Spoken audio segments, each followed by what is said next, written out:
Assalamualaikum warahmatullahi wabarakatuh. Selamat siang semuanya. Di tutorial video kali ini saya akan membahas untuk pertemuan kelima dan keenam. Nah, kira-kira sekitar 10 hingga 20 menit ke depan saya akan menjelaskan kaitannya adalah metabolisme mikroorganisme atau mikroba. Nah, kemarin di pertemuan yang keempat itu sudah sempat disinggung kaitannya adalah nutrisi apa saja sih yang penting dibutuhkan oleh mikroba. Nah, kemudian juga ada beberapa penggolongan mikroba berdasarkan dari nutrisi dan lain sebagainya, sumber karbon, energinya. Nah, kalau kalian perhatikan di beberapa slide terakhir saya yang kemarin itu ada reaksi-reaksi kimia. Misalnya adalah pada mikroba nitrifikasi, saat proses nitrifikasi pembentukan nitrit, pembentukan nitrat, dan juga proses denitrifikasi, pembentukan yogurt. Jadi banyak sekali reaksi kimia. Nah, apa sih metabolisme dalam mikroba? Jadi metabolisme adalah semua reaksi kimia dalam suatu organisme. Kaitannya di sini adalah organismenya adalah mikroba untuk melangsungkan kehidupannya. Jadi kalau dalam mikroba itu tidak ada proses metabolisme, bisa dikatakan bahwa dia tidak dapat bertahan hidup. Nah, seperti apa sih proses metabolisme yang dialami oleh mikroba? Apakah sama seperti manusia? Tentu saja beda. Nah, untuk mikroba sendiri itu pada dasarnya adalah proses metabolisme yang terjadi itu untuk pembentukan energi. Jadi nanti ada beberapa macam reaksi yang akan kalian pelajari, yang utamanya adalah 3 hal ini. Fermentasi, respirasi. Respirasi sendiri nanti dibedakan menjadi 2, ada respirasi aerob dan respirasi anaerob. Dan yang ketiga adalah fotosintesis. Nah, hasil samping proses pembentukan energi itu senyawa-senyawa dapat dimanfaatkan menjadi produk. Misalnya etanol. Kalian tentu ingat misalnya saat proses fermentasi tape, itu kan sebenarnya bikin tape itu kan sebenarnya kita ingin memecah dari molekul glukosa untuk menjadi etanol. Seperti itu. Kita akan perhatikan bagaimana lintasan atau reaksi-reaksinya dalam menjalankan proses metabolisme yang dialami mikroba. Nah, ini tadi. Nah, kalau secara garis besar, nantinya metabolisme itu hanya dibagi menjadi 2, yaitu reaksi-reaksi kimia kaitannya untuk penguraian dari senyawa yang kompleks menjadi senyawa yang lebih sederhana, namanya adalah katabolisme. Kemudian yang kedua adalah pembentukan atau anabolisme, yaitu senyawa-senyawa sederhana dibentuk menjadi senyawa yang kompleks. Prinsipnya adalah seperti reaksi oksidasi reduksi, makanya kemarin masih ingat ada aseptor elektron. Nah, ini adalah fungsi dari metabolisme. Jadi ingat ya, secara garis besar ada 2 jenis metabolisme. Nah, apa sih? Kenapa sih kok perlu ada metabolisme? Biasanya dalam reaksi kimia atau metabolisme di dalam tubuh makhluk hidup atau di dalam mikroba, itu perlu energi ataupun bisa menghasilkan energi. Nah, energi ini digunakan untuk berbagai macam aktivitas ya. Selain itu energinya, kemarin kan kita sudah belajar di pertemuan minggu lalu, yaitu energinya ada yang berupa dari cahaya, ada yang berasal dari bahan organik, ada juga yang berasal dari bahan anorganik. Untuk bentuk energinya, kalau dalam mikroba itu sama ya dengan manusia pada umumnya, juga akan disimpan dalam bentuk energinya adalah senyawa adenosin trifosfat. Tolong nanti ini dilihat di slide saya ada struktur molekulnya. Kemudian terminologi lain atau istilah yang kita perlu pelajari dalam metabolisme adalah enzim. Enzim adalah katalisator protein yang membuat sistem kehidupan berjalan dengan cara memacu kecepatan reaksi pada suhu rendah. Nah, ini adik-adik semuanya, kalian bisa melihat katabolisme itu adalah dari molekul yang sangat besar, molekul yang lebih besar, dipecah menjadi molekul yang lebih kecil dan menghasilkan energi. Di sini pengertian katabolisme secara mudah seperti itu. Sedangkan metabolisme yang jenisnya adalah anabolisme itu adalah proses pembentukan dari senyawa yang molekulnya kecil diubah menjadi molekul yang besar dengan membutuhkan bantuan energi. Nah, energinya tadi ada beberapa jenis. Nah, ini adalah contoh sederhana dari proses yang dilakukan oleh makhluk hidup pada umumnya. Itu juga melaksanakan proses anabolisme dan katabolisme. Kalian bisa lihat di sini ada dua macam reaksi metabolisme, yaitu prosesnya adalah respirasi, pernafasan, kemudian di sini ada fotosintesis. Nah, bisa terlihat kalau fotosintesis itu reaksinya adalah dari senyawa yang sederhana terbentuklah senyawa yang lebih kompleks, yaitu glukosa, dan O2. Sedangkan pada proses respirasi, itu adalah glukosa dan O2 itu dipecah menjadi CO2 dan H2O, serta dari pemecahan ini menghasilkan energi yang digunakan untuk aktivitas makhluk hidup itu sendiri. Nah, di sini karena namanya fotosintesis, maka reaksi pembentukannya adalah membutuhkan cahaya. Cahayanya di sini itu adalah dari cahaya matahari. Nih, tadi ya pengertiannya, tolong dihafalkan, tidak dihafalkan juga nggak apa-apa, tapi yang terpenting gampang kok. Kalau kata berarti itu adalah pemecahan, kalau anak itu seperti pembentukan. Nah, reaksinya yang paling sederhana dari contoh sebelumnya tadi adalah seperti ini. Glukosa C6H12O6 dipecah menjadi CO2 dan H2O serta menghasilkan energi. Sedangkan pada proses pembentukan itu misalnya karena kita mulai dari yang senyawa kompleks menjadi senyawa yang lebih kompleks lagi, glikogen yang polisakarida. Kalau glukosa kan dia monosakarida dengan membutuhkan energi. Nah, ini secara garis besar pembagian katabolisme dan anabolisme.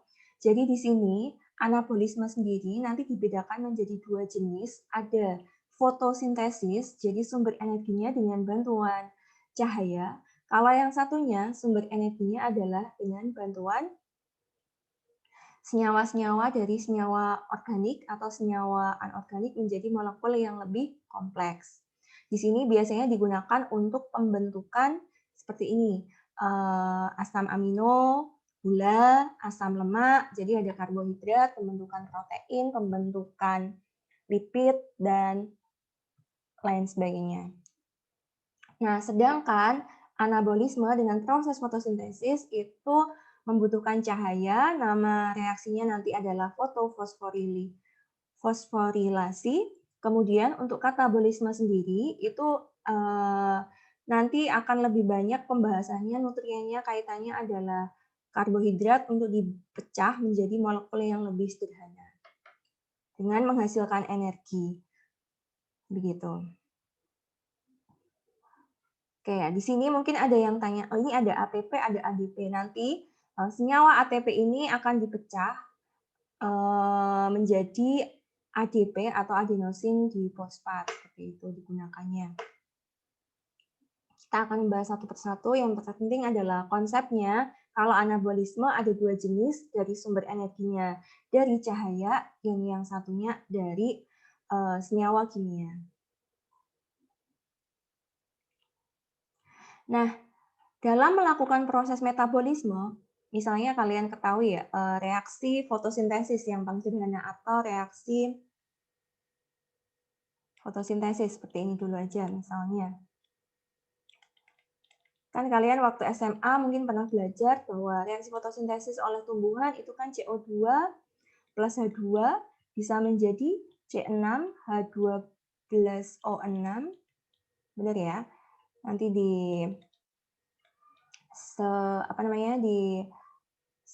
disetarakan sendiri ya reaksinya.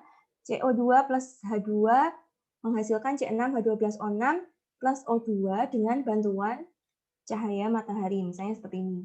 Nah, nanti pada kaitannya sebenarnya yang akan kita pelajari dalam mikroba itu tidak serta-merta reaksinya sederhana seperti ini. Jadi ada proses tahapan-tahapan untuk menuju reaksi yang disederhanakan seperti ini.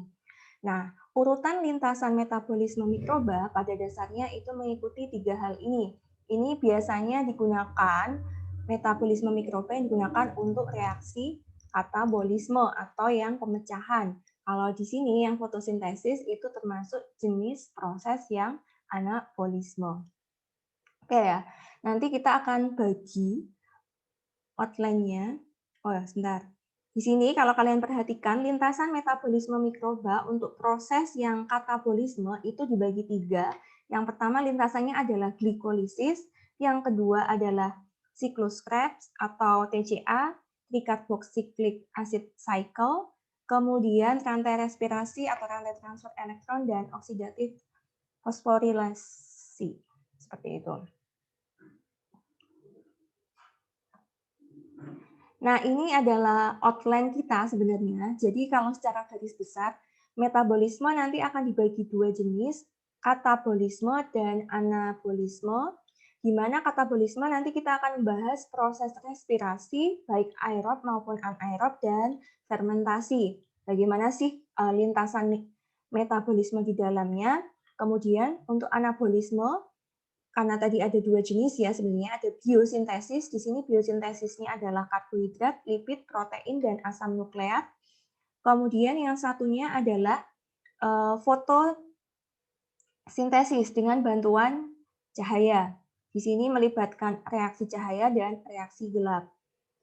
Nah, adik-adik, untuk pertemuan yang pertama ini, kita akan membahas katabolisme secara singkat. Nah, ini mungkin di slide saya ada kesalahan ya. Jadi katabolisme dan energi hanya terbagi di 2 hal ini saja yang akan kita bahas. Pembentukan energi kaitannya adalah senyawa ATP, kemudian biooksidasinya ada 3 jenis yaitu respirasi, baik anaerob, aerob, dan fermentasi. Sedangkan fotoautotrof itu adalah untuk proses anabolisme. Jadi fotoautotrof atau fotosintesis itu masuknya adalah bukan di katabolisme. ATP fungsinya bisa kalian baca ya, jadi banyak hal di sini. Kita sendiri sebagai manusia juga menghasilkan atau memerlukan ATP untuk segala macam aktivitas yang kita lakukan pada keseharian kita. Nah, molekul ATP adalah adenosin trifosfat, itu menyimpan dan mentransfer energi dengan menerima dan melepaskan fosfat anorganik PI disintesis dari ADP adenosin difosfat. Di sini bisa kalian perhatikan bahwa energi dari 1 mol ATP adenosin trifosfat itu setara dengan 7,3 kilokalori per molnya. Lumayan besar ya, jadi di sini. Nah, di sini kalau kita mau membentuk ADP, itu reaksinya adalah reaksi dari ADP ditambah fosfat memerlukan energi menghasilkan ATP dan air. Sedangkan reaksi kebalikannya itu adalah seperti reaksi hidrolisis ya di sini.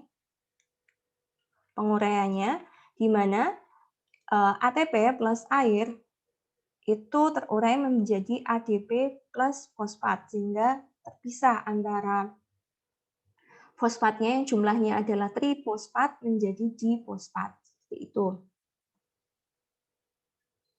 Nah, ini kalian bisa perhatikan gugus-gugus penting apa saja sih yang penting dalam suatu energi yang kita gunakan di dalam tubuh kita. Kaitannya di mikroba juga sama ya. Jadi di sini ada struktur molekulnya dinamakan adenosin. Nah, kalau adenosin, kalian bisa perhatikan ada 2 gugus penting di sini, yaitu gugus adenin dan gugus ribos. Dan di sini adalah fosfat group. Nah, untuk adenin, bisa kalian perhatikan, adenin itu rata-rata disusun atas senyawa apa? Atau kompleksnya unsur apa? Nitrogen. Nah, jadi kalau adenin bisa saya simpulkan itu semacam seperti proteinnya di sini. Kemudian untuk ribosnya sendiri itu adalah sebagai gulanya atau sebagai karbohidratnya karena tersusun atas CHO. Sedangkan fosfat group itu rata-rata terdiri dari fosfat jelas ya, PO4. 3 nih. Ion fosfat ya kalau misalnya ion fosfat kaitannya ada O-nya ada 3. Saya tidak minta kalian dipelajari ini, tapi kalian tahu adenosin trifosfat itu ada senyawa-senyawa yang kandungannya adalah protein, karena ada nitrogennya rata-rata, kemudian ada karbohidratnya, kemudian ada fosfatnya, jadi sangatlah kompleks. Nah, ada 3 jenis proses pembentukan ATP, yaitu fosforilasi tingkat substrat, kemudian fosforilasi oksidatif, chemiosmosis, ada fosforilasi fotosintesis. Untuk fosforilasi fotosintesis, nanti kita tidak akan pelajari terlebih dahulu. Kenapa? Kaitannya karena yang fotosintesis itu adalah prosesnya anabolisme.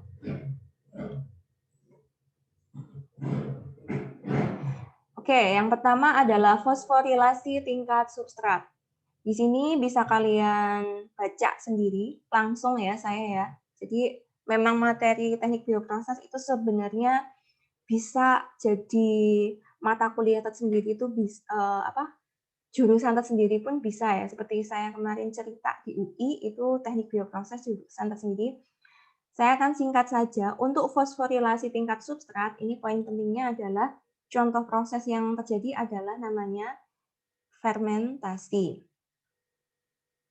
Contohnya adalah senyawa berenergi tinggi yang dihasilkan misalnya adalah asam pirufat. Nah, ini kalian baca sendiri ya. Jadi nggak usah dipelajari, nggak usah dihafalkan ininya, cukup yang bagian ini ya. Jadi nanti hasil akhir untuk proses fermentasi nanti adalah bentuknya adalah asam-asam organik. Makanya misalnya nanti contoh dari fermentasi kan hasilnya bisa etanol, nanti bisa asam asetat, dan lain sebagainya.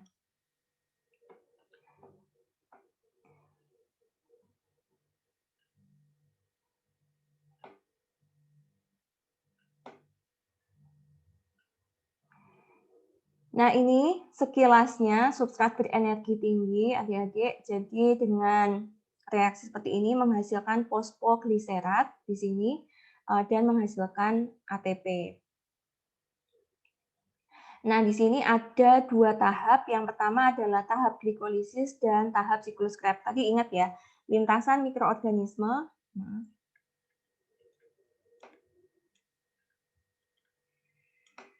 Mikroba kaitannya adalah untuk proses katabolisme. Itu yang pertama ada proses yang dinamakan glikolisis. Nah, ini nanti kita perlu belajar dan menghafalkan ya. Jadi jangan kaget, aduh belajarnya banyak itu untuk bioproses. Kemudian yang ketiga RTE, rantai transfer elektron.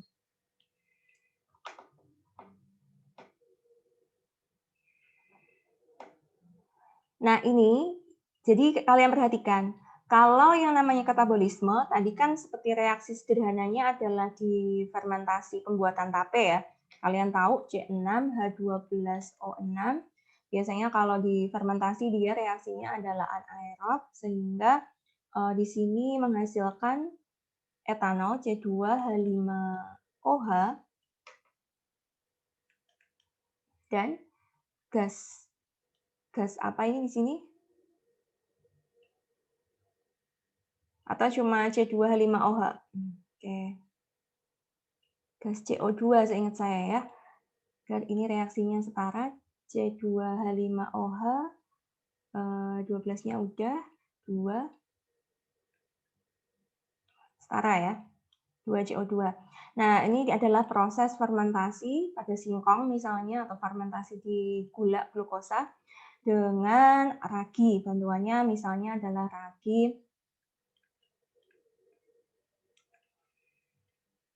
Saccharomyces sp. Nah, di sini bisa kalian perhatikan sebenarnya bahan baku utamanya adalah glukosa. Di sini sama. Tapi tidak serta-merta langsung terbentuk yang namanya C2H5OH atau etanol di sini. Karena reaksi sejatinya itu ada tahapannya. Yang pertama dialami oleh proses fermentasi adalah tahapannya glikolisis. Di sini kalian tidak perlu menghafalkan, yang perlu kalian perhatikan adalah reaksi sederhananya langsung. Jadi kalau kalian menghafalin ini nggak mungkin hafal. Kalau kalian perhatikan di sini ada beberapa bantuan-bantuan enzim yang diperlukan untuk memecah glukosa menjadi senyawa-senyawa yang lebih sederhana. Kita tadi mengenal ada istilah enzim karena memang membantu prosesnya juga dalam metabolisme. Nah, yang perlu kalian hafalkan adalah langsung di hasil akhir. Apa sih reaksi glikolisis? Glikolisis itu adalah reaksi pemecahan glukosa dengan hasil akhirnya, jadi bahannya adalah glukosa. Kemudian hasilnya itu adalah, bisa kalian perhatikan di sini, 2 pirufat. Setelahnya asam pirufat ya nanti ya, ada keterangannya nanti di slide selanjutnya seingat saya. Kemudian juga dihasilkan 2 ATP. Nah, kalau kalian perhatikan loh Bu, ini kan ATP-nya yang dihasilkan, kalau kalian perhatikan sebenarnya dari reaksi ini, itu kan ada 4 ya. Tapi 4 ATP ini, 2 itu digunakan kembali untuk proses pemecahan glukos menjadi glukos 6-fosfat dan fruktos 6-fosfat. Di sini kelihatan ya, pemecahan glukos menjadi glukos fosfat itu memerlukan 1 ATP, sedangkan untuk pemecahan fruktos 6-fosfat juga membutuhkan 1 ATP. Oke. Nah, ini sederhananya bisa kalian perhatikan. Ini sebenarnya sama. Jadi kalau ada pertanyaan nih, misal di ABC, apa sih glikolisis? Nama lainnya adalah Embden-Meyerhof-Parnas pathway. Nah, ini bahan bakunya glukos menjadi asam pirufat dengan hasil akhirnya adalah 2 ATP. Walaupun kalau kalian perhatikan lengkapnya ada dihasilkan glukosa, kemudian membutuhkan 2 ADP menghasilkan 2 pirufat, 2 ATP, dan ada H+ juga di dalamnya. Tapi cukup ditulis hasil akhirnya seperti itu aja.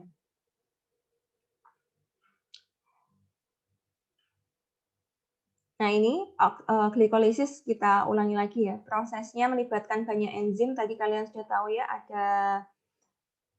terlihat ada heksokinase, fosfoheksisomerase, dan lain sebagainya. Kita tidak bakal mengeluarkan itu di soal ya.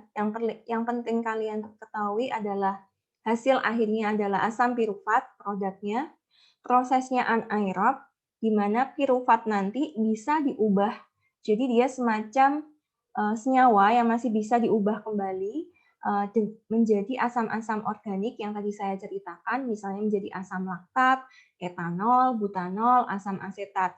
Nah, kalau kalian perhatikan di slide kemarin, itu kan pembentukan proses yogurt, itu kan aslinya adalah dari lemak ya, dari fermentasi lemak diubah menjadi asam laktat. Nah, asam laktat ini sebenarnya adalah salah satu produk dari yogurt itu sendiri juga.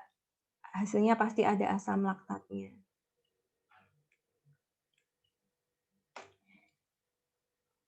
Kalau prosesnya aerob, asam pirufat diubah menjadi CO2 dan NADH melalui TCA cycle atau siklus Krebs. Seperti itu. Jadi ada proses lanjutannya, tapi kalau prosesnya anaerob, dia langsung berhenti di situ. Langsung bisa digunakan sebagai produk olahan yang digunakan untuk manusia, kebutuhan. Misalnya pada yogurt tadi. Nah, ini tolong kalian benar-benar perhatikan. Kalau kita lanjutkan tahapan metabolisme selanjutnya kan ada siklus Krebs. Nah, siklus Krebs ini bahan bakunya adalah asam pirufat yang diubah terlebih dahulu menjadi asetil-CoA. Kemudian di sini ada berbagai macam produk yang dihasilkan. Ada misalnya di sini ada asam sitrat, kemudian ada apa lagi nih? Alpha ketoglutarik acid, asam succinik, asam furmerik, asam malik, dan lain sebagainya. Jadi, siklus Krebs itu adalah kelanjutan dari tahapan lintasan metabolisme.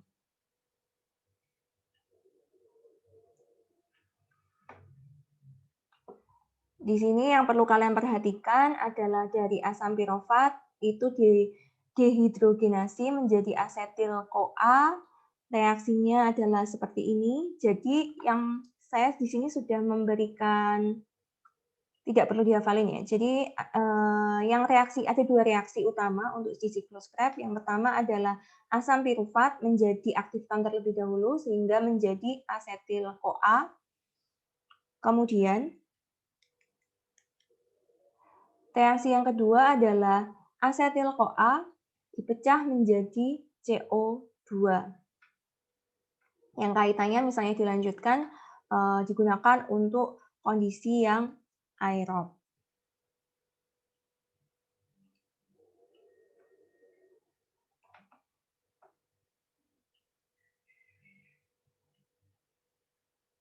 Oh ya, nah di sini kalian juga perlu memperhatikan apakah ada ATP yang dihasilkan dari reaksi siklus Krebs. Kalau kalian perhatikan, ternyata walaupun tadi di sini,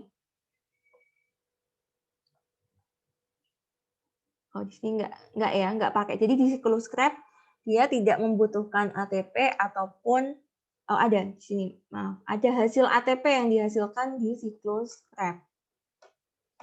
Walaupun mungkin ATP-nya ini juga akan digunakan yang lainnya. Karena kalau kita perhatikan di sini, oh iya, ini kesalahan tulis ya, adik-adik. Iya, ini penting. Nah, bagian ini kita harus memperhatikan hasil akhir dari TCA cycle, karena pengaktifan dari asam pirufat menjadi asetil-CoA, hasilnya adalah CO2 dan ATP.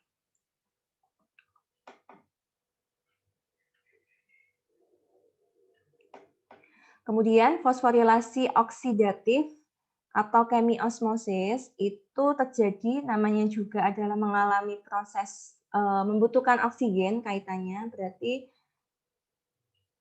dia terjadinya adalah di mitokondria respirasi. Jadi tempat sistem respirasi di dalam sel atau dalam mikroba itu terjadi dalam mitokondria. Di mana nanti kaitannya proses lintasan metabolisme untuk tingkat di chemiosmosis itu melibatkan tahapan yang terakhir yaitu rantai transport elektron. Di mana kalau aseptor elektron terakhirnya adalah O2, berarti itu adalah respirasinya aerob, tapi kalau aseptor elektron terakhirnya bukan O2, berarti dia respirasinya bukan respirasi aerob, atau istilahnya nanti kalau aseptor elektronnya bukan O2,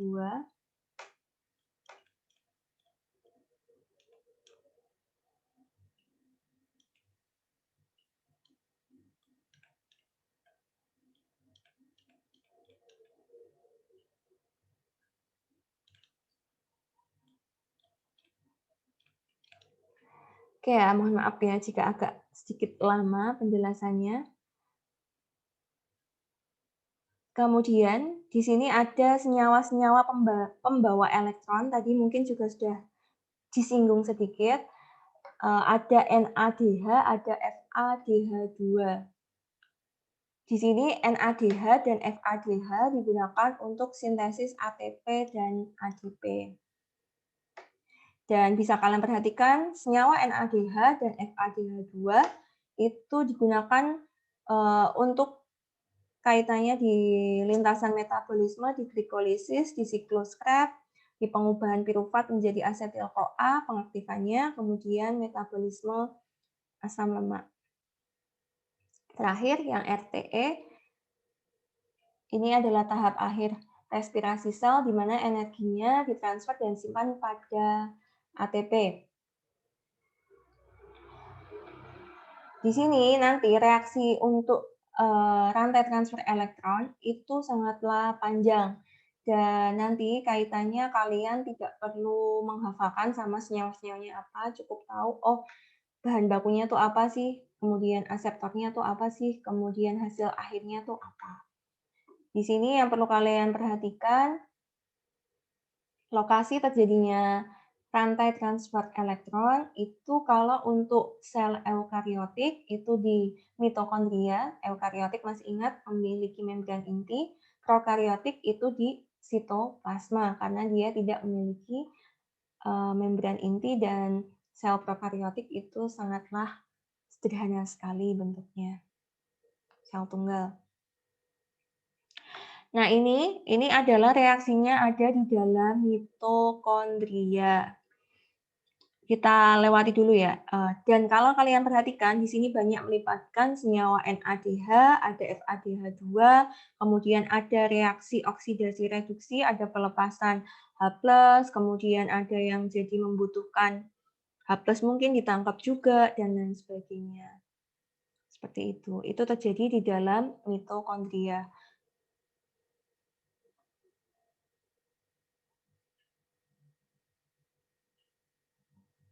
Di sini kalau untuk tadi ya sekilasnya, kalau untuk reaksinya respirasi aerob itu dia aseptor elektron terakhirnya adalah O2. Nah, ini ringkasannya. Mungkin secara singkat ya biar kalian paham. Jadi, proses glikolisis itu menghasilkan 2 ATP, bahan bakunya adalah glukosa menjadi asam pirufat. Asam pirufatnya nanti bisa dijadikan kalau untuk fermentasi nantinya contohnya itu bisa digunakan menjadi etanol, asam organik, asam asetat, asam laktat, dan lain sebagainya.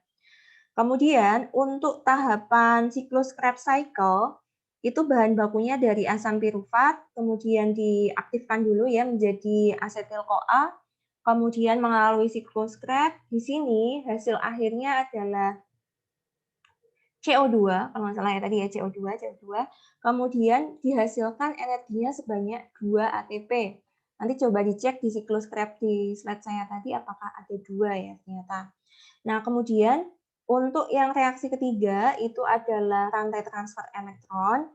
Di sini banyak terjadi proses ini ya, oksidasi reduksi. Nah, di sini hasil akhir dari CO2 dan lain sebagainya itu akan dihasilkan sebanyak 34 ATP. Jadi dalam reaksi RTE atau rantai transfer elektron itu energinya menghasilkan energi yang paling banyak. Dan perlu kalian perhatikan pula untuk reaksi glikolisis itu terjadinya di sitoplasma sel, sitoplasma mikroba. Sedangkan untuk reaksi siklus Krebs dan RTE itu terjadi di sini, di mitokondria. Di sini hasil akhirnya adalah air. Di sini ada ya keterangannya. Jadi ngafalinnya kalau bisa pakai tabel yang ini aja, karena mudah. Foto fosforilasi mungkin saya akan lewati dulu, karena nanti akan kita bahas saat proses anabolisme. Nah ini ya, tadi sebenarnya kita udah membahas sih, respirasi anaerob, fermentasi. Yang pertama, kalau respirasi aerob itu lintasan metabolismenya itu ada 3. Jadi masih ingat ya, lintasan metabolisme secara garis besar kan cuma 3. Glikolisis, kemudian siklus Krebs, dan rantai transfer elektron. Untuk reaksi respirasi itu 3 ini juga. Di mana di sini ada juga yang namanya proses pengubahan asam pirufat menjadi asetil-CoA.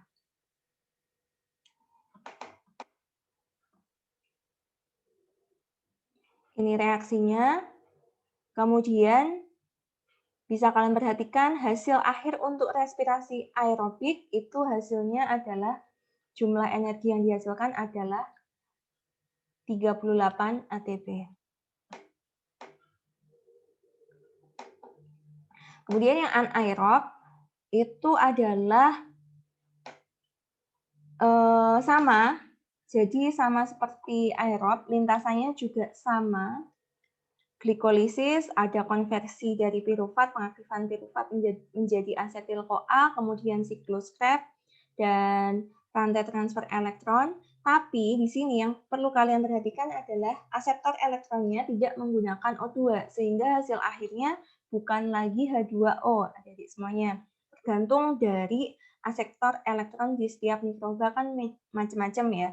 Jadi misalnya untuk Pseudomonas itu aseptor elektronnya menggunakan oksidasi dari senyawa anorganik misalnya NO3, kemudian SO4, kemudian CO3 2-min. Ini adalah beberapa jenis mikroba untuk aseptor elektron yang sifatnya respirasinya adalah anaerob. Misalnya di sini ada keterangan untuk reduksi nitrat berarti denitrifikasi. Kemudian reduksi sulfat, desulfovibrio namanya, reduksi CO2. CO2 diubah menjadi metan di sini ya, metanogenesis nantinya. Nah, nanti kalau di sini ada keterangan kan, produksi energi ATP lebih sedikit dari respirasi aerob. Jadi hasilnya kalau total di respirasi aerobik tadi kan 38. Tapi kalau di anaerob itu tergantung dari masing-masing mikrobanya. Bisa jadi Pseudomonas hasilnya misalnya cuma 36 lebih sedikit kurang dari 2 ATP dan lain sebagainya.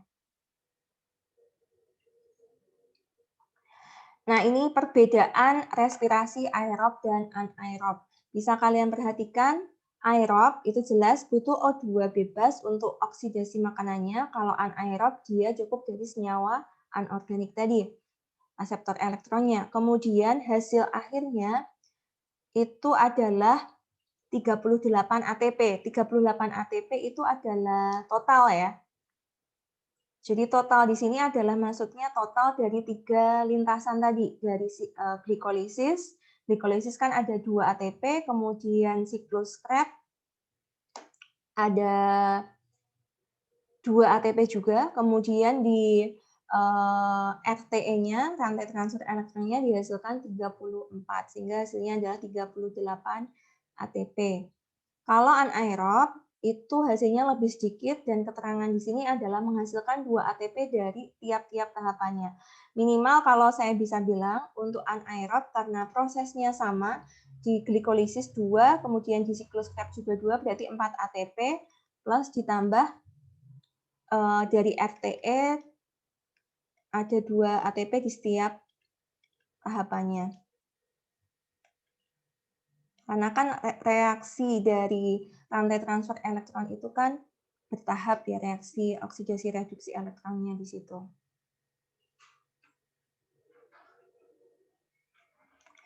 Di sini membebaskan CO2 dan H2O secara sempurna. Kalau yang anaerob tidak sempurna, karena di sini memecah glukosa menjadi CO2 dan H2O. Bisa jadi hasil akhirnya bukan CO2 dan H2O. Dan yang keempat adalah ditinjau dari hidrogen yang dibebaskan akan bergabung dengan O2 membentuk H2O. Kalau di sini yang respirasi anaerob itu bisa jadi hidrogennya karena tidak ada O2 itu bisa jadi membentuk asam laktat dan etanol. Reaksinya di mitokondria sedangkan lokasinya di sitoplasma, prosesnya sederhana, kalau yang satunya kompleks.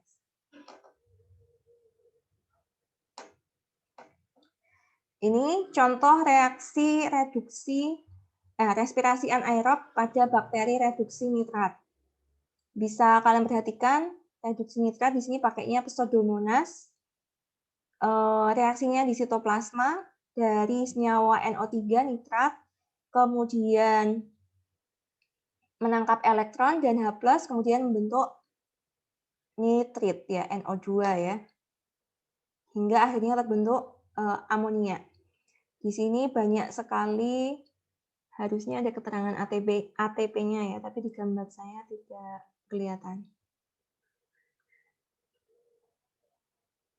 Yang lain, reduksi sulfat. Nama bakteri pereduksi sulfat adalah Desulfovibrio, Desulforomonas, SP. bisa kalian perhatikan, namanya juga pereduksi, berarti terlihat sulfat terurai bisa menjadi gas ya, gas H2S seperti ini. Itu pakai desulfovibrio. Reaksinya disingkat ya di sini ya. Oke. Ada juga mungkin tidak sempurna menjadi H2S, ada yang hasilnya menjadi FeS2 dan lain sebagainya. Di laut untuk kaitannya reduksi sulfat. Sedangkan CO2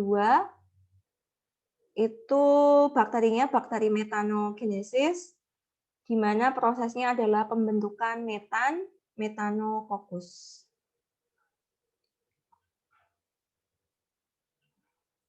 Kemudian yang terakhir adalah yang paling sederhana, yaitu fermentasi.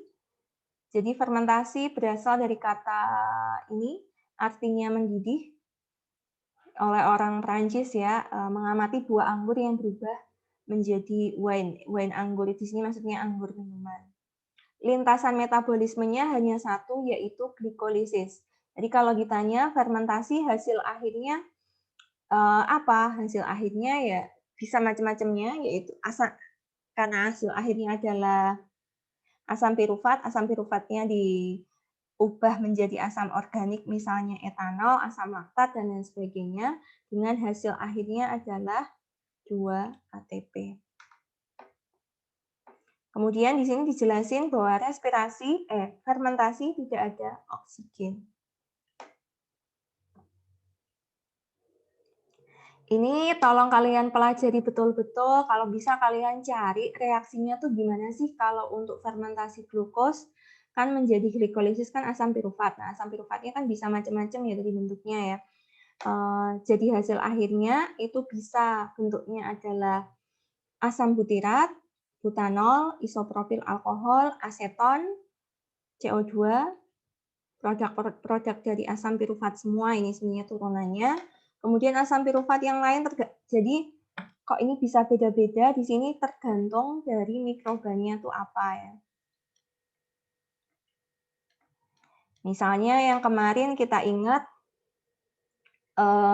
untuk yang kayak glukosa menjadi etanol, produk etanol di sini itu kan dari misalnya proses peragian yang kalian ketahui ya, tape dan lain sebagainya, tapi saat pembentukan asam laktat, di sini adalah bakterinya beda lagi, misalnya pakai bakteri Lactobacillus tadi. Karena di sini glukosnya sumbernya mungkin tidak benar-benar C6H12O6, tapi biasanya dari lemak juga ya untuk menjadi laktik asid.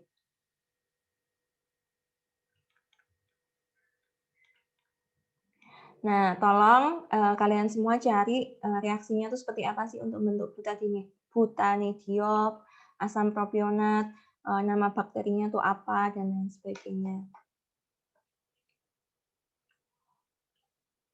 Jadi ada beberapa jenis hasil fermentasi ya. Sering saya keluarkan ya di UTS, apa sih misalnya bahan baku untuk fermentasi alkohol. Kan ini ada jenisnya macam-macam, bahan bakunya apa, kemudian nama mikrobanya apa, produknya di fermentasi alkohol itu apa, dan kegunaannya. Kalian coba cari ya masing-masing untuk bahan pengetahuan kalian agar tidak semua dari saya.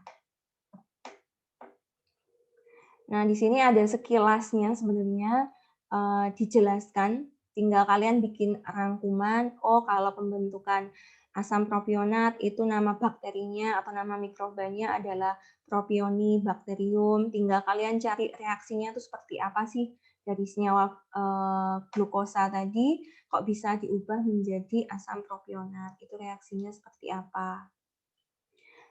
Terus di sini mungkin yang perlu diperhatikan adalah kegunaannya. Kalau sudah ada pembentukan end produknya misalnya asam laktat, kemudian etanol, kira-kira di sini itu tuh digunakan di bidang apa? Misalnya, oh etanol bisa digunakan di bidang makanan minuman, bisa juga di bahan bakar, juga bisa kan bahan bakar bioetanol dari proses apa namanya, dari ethanolic fermentation mungkin juga bisa. Atau metanogenesis, berarti fermentasinya itu digunakan untuk kegunaannya untuk di industri energi misalnya, dan lain sebagainya. Asam laktat untuk apa? Keju mungkin, atau mungkin yogurt, tolong dicari sendiri ya. Di sini belum ada kegunaannya soalnya. Nah, ini sekilasnya sebenarnya ada ya. Tinggal kalian cari reaksinya aja sekarang di sini. Gimana sih reaksi dari glukosa bisa menjadi asam propionat, kemudian bisa menjadi asam laktat, jadi CO2, aseton. Di sini ada kegunaannya, keterangannya juga ya, ada asetobakter, di sini menjadi asam asetat, jadi cuka, dan lain sebagainya.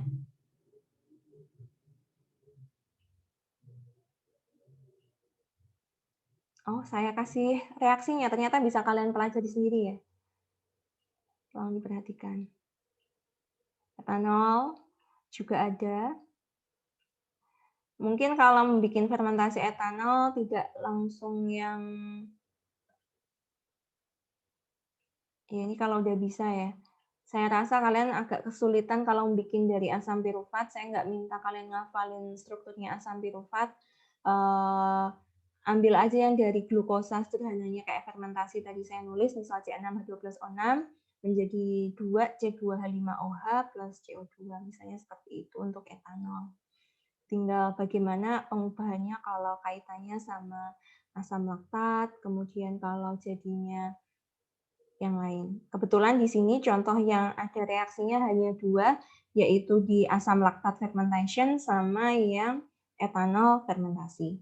Oke, begitu dulu penjelasan untuk materi pertemuan kelima. Jadi di sini ringkasannya, katabolisme itu adalah kalau dipecah menjadi karbohidratnya menjadi sugar, prosesnya adalah glikolisis, kemudian di sini ada pengaktifan menjadi asetil-CoA, kemudian ada siklus Krebs, dan terakhir adalah RTE.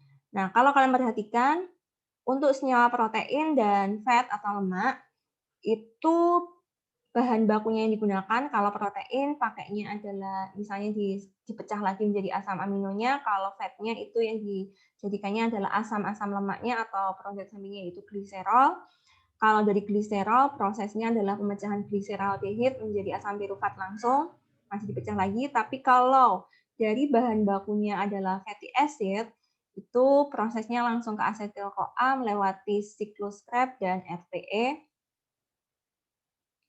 Sedangkan kalau asam amino di sini tidak mengalami glikolisis, jadi langsung ke pirufat, kemudian ke asetil-CoA, siklus Krebs, dan RTE. Tapi kalau dari asam aminonya sempat kepecah menjadi NH3, di sini reaksinya langsung dari asetil-CoA ke siklus Krebs dan RTE.